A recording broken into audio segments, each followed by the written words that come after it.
Hai guys, selamat datang ke channel aku. Dan hari ni aku akan cerita dan tunjuk video tentang setup exhaust Proton Gen 2 Campro 1.6 aku ni. So untuk korang dengar lebih jelas, so korang boleh pakai dengan earphone lah. So daripada situ bunyi bass dia lebih sedap. Okay, sekarang ni aku on the way nak ke kedai exhaust yang aku biasa pergi. Aku nak tambah tabung tengah.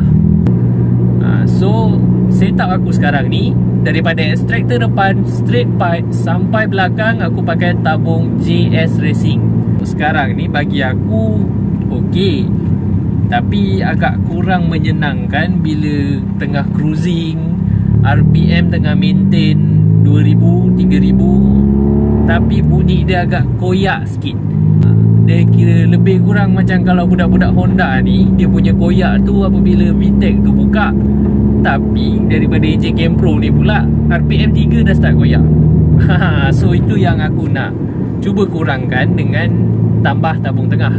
So kita akan tengoklah macam mana.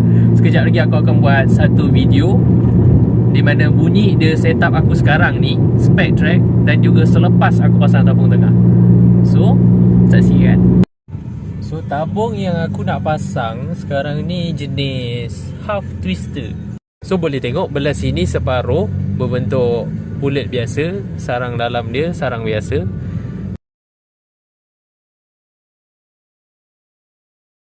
Dan kalau kita pusingkan sebelah sini, sarangnya sarang twister. So dia half untuk performance dan half untuk resonator. So sekarang aku akan tunjuk macam mana bunyi dia kalau buka tikar. So kita boleh dengar bunyi dia dekat luar macam mana.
Okay, so itu dia tadi bunyi sebelum dan selepas aku pasang tabung tengah jenis half twister punya resonator tu, brand Max Racing.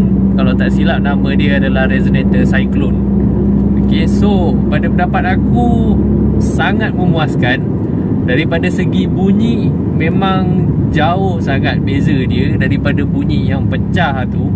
Sampai sekarang ni bila dah pasang, kalau aku tekan pun memang tak pecah. Bunyi dia memang smooth je. Daripada segi power pun aku boleh katakan ada sedikit pick up beza dia. So sebelum ni RPM 4 aku agak mendap sikit, tapi bila aku pasang ni RPM 4 tu aku boleh rasa masih ada torque lagi. So overall dari segi performance dan juga sound memang memuaskan. So kalau korang yang rasa nak senyapkan sikit exhaust korang yang terlalu perang tu, bolehlah try tabung ni. So dia dapat kurangkan bunyi dan still masih ada performance lagi. Okay guys, so itu saja untuk video kali ni. Kalau korang ada apa nak tanya pasal spek exhaust ke, atau macam mana rasa dia ke, boleh letakkan komen korang dekat bawah. Dan jangan lupa like video ni kalau korang rasa video ni membantu korang.